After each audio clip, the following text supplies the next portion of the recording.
जय श्री कृष्णा। आप सभी को योगिनी एकादशी की हार्दिक शुभकामनाएं। मैं हूं राधिका और आप सभी का एक बार फिर से आपके अपने यूट्यूब चैनल किटकैट स्टोरीज पर बहुत बहुत स्वागत है। हमारे हिंदू धर्म में आषाढ़ मास के कृष्ण पक्ष की एकादशी तिथि का विशेष महत्व है और इस एकादशी को योगिनी एकादशी के नाम से जाना जाता है। मान्यता है कि जो भी व्यक्ति इस दिन व्रत रखकर विधि विधान से भगवान विष्णु की पूजा अर्चना करता है, उसे जाने अनजाने में किए गए सभी प्रकार के पापों से मुक्ति मिल जाती है और उसे अंत में मोक्ष की प्राप्ति हो जाती है। इतना ही नहीं, सांसारिक जीवन में सभी प्रकार के सुख समृद्धि की प्राप्ति होती है और मनोकामनाएं भी पूर्ण होती हैं। व्रत का पूर्ण फल तभी प्राप्त होता है जब इस दिन व्रत की कथा भी पढ़ी या सुनी जाए। तो आज आप रसपान करने वाले हैं योगिनी एकादशी की संपूर्ण कथा का। पौराणिक कथा के अनुसार महाभारत काल की बात है। एक बार धर्मराज युधिष्ठिर ने भगवान श्री कृष्ण से कहा, हे त्रिलोकीनाथ, मैंने ज्येष्ठ मास के शुक्ल पक्ष की निर्जला एकादशी की कथा तो सुन ली, अब आप कृपा करके आषाढ़ मास के कृष्ण पक्ष की एकादशी की कथा भी सुनाइए। इस एकादशी का नाम तथा महात्म्य क्या है, सो अब आप मुझे विस्तार पूर्वक बताइए। तब भगवान श्री कृष्ण धर्मराज से इस प्रकार कहने लगे, हे पांडुपुत्र, आषाढ़ मास के कृष्ण पक्ष की एकादशी का नाम है योगिनी एकादशी और इस व्रत से सभी पाप नष्ट हो जाते हैं। ये व्रत इस लोक में भोग तथा परलोक में मुक्ति देने वाला है। हे धर्मराज, ये एकादशी तीनों लोकों में प्रसिद्ध है। इस व्रत के प्रभाव से सभी पाप नष्ट हो जाते हैं। अब मैं तुम्हें पुराणों में कही हुई कथा सुनाता हूँ, ध्यान पूर्वक सुनो। कुबेर नाम के एक राजा अलकापुरी नाम की नगरी में राज्य करते थे। वह शिव भक्त थे। उनका हेममाली नामक एक यक्ष सेवक था जो पूजा के लिए फल फूल लाया करता था। हेममाली की विशालाक्षी नाम की एक अति सुंदर पत्नी थी। एक दिन हेममाली मानसरोवर से पुष्प लेकर आया, किंतु कामासक्त होने के कारण वह पुष्पों को अपने घर पर ही रखकर अपनी पत्नी के साथ रमण करने लगा। इस भोग विलास में दोपहर हो गई। इधर हेममाली की राह देखते देखते जब राजा कुबेर को दोपहर हो गई, पूजा का समय भी निकल गया, तब उसने क्रोध पूर्वक अपने सेवकों को आज्ञा दी कि तुम लोग जाकर पता लगाओ कि हेममाली अभी तक पुष्प लेकर क्यों नहीं आया। जब सेवकों ने उसका पता लगा लिया तो राजा के पास आकर सेवक कहने लगे, हे राजन, वह हेममाली तो अपनी पत्नी के साथ रमण कर रहा है।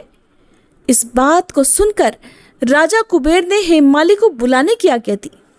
अब डर से थर-थर कांपता हुआ हेममाली राजा के सामने उपस्थित हुआ। उसे देखकर राजा को अत्यंत क्रोध आया और राजा के होठ क्रोध के मारे फड़फड़ाने लगे। तब क्रोधित हुए राजा ने हेममाली से कहा, अरे अधम, तूने मेरे परम पूजनीय देवों के भी देव भगवान शिव जी का अपमान किया है। मैं तुझे श्राप देता हूँ कि तू अपनी पत्नी के वियोग में तड़पे और मृत्युलोक में जाकर कोढ़ी का जीवन व्यतीत करे। राजा कुबेर के श्राप से वह उसी क्षण स्वर्गलोक से पृथ्वी पर आ गिरा और कोढ़ी हो गया। उसकी पत्नी भी अब उससे बिछड़ गई। मृत्युलोक में आकर उसने अनेकों भयंकर कष्ट भोगे, किंतु भगवान शिव की कृपा से उसकी बुद्धि मलिन नहीं हुई और उसे अपने पूर्व जन्म की भी याद रही। इस प्रकार अनेक कष्टों को भोगता हुआ और अपने पूर्व जन्म के कुकर्मों को याद करता हुआ हेममाली हिमालय पर्वत की तरफ चल पड़ा। चलते चलते वह मार्कंडेय ऋषि के आश्रम में जा पहुंचा। वह ऋषि अत्यंत तपस्वी थे और दूसरे ब्रह्मा जी के समान प्रतीत हो रहे थे और उनका वह आश्रम भी ब्रह्मा जी की सभा के समान ही शोभा दे रहा था। ऋषि को देखकर हेममाली वहां गया और उन्हें प्रणाम करके उनके चरणों में गिरकर रोने लगा। हेममाली को देखकर मार्कंडेय ऋषि ने कहा, तूने कौन से पाप कर्म किए हैं जिससे तू कोढ़ी हुआ और इस प्रकार भयानक कष्ट भोग रहा है। महर्षि की बात सुनकर हेममाली हाथ जोड़कर कहने लगा, हे मुनिश्रेष्ठ, मैं अपने पूर्व जन्म में राजा कुबेर का अनुचर था और मेरा नाम हेममाली था। मैं प्रतिदिन मानसरोवर से पुष्प लाकर राजा कुबेर को दिया करता था। एक दिन पत्नी रमण के सुख में फंस जाने के कारण मुझे समय का ज्ञान ही नहीं रहा और दोपहर तक मैं राजा के पास पुष्प नहीं पहुंचा सका। तब उन्होंने क्रोध में आकर मुझे शाप दे दिया कि तू अपनी पत्नी का वियोग और मृत्युलोक में जाकर कोढ़ी बनकर दुख भोग। हे मुनिवर, इसी कारण मैं कोढ़ी हो गया हूँ और इस पृथ्वीलोक पर आकर भयंकर कष्ट भोग रहा हूँ। इसलिए कृपा करके आप कोई ऐसा उपाय बतलाइए जिससे मेरी मुक्ति हो सके। मार्कंडेय ऋषि कहने लगे, हे माली, तूने मेरे सामने सत्य वचन कहे हैं, इसलिए मैं तेरे उद्धार के लिए एक व्रत बताता हूँ। अगर तू आषाढ़ मास के कृष्ण पक्ष की योगिनी नामक एकादशी का विधि विधान से व्रत रखेगा तो तेरे सभी पाप नष्ट हो जाएंगे।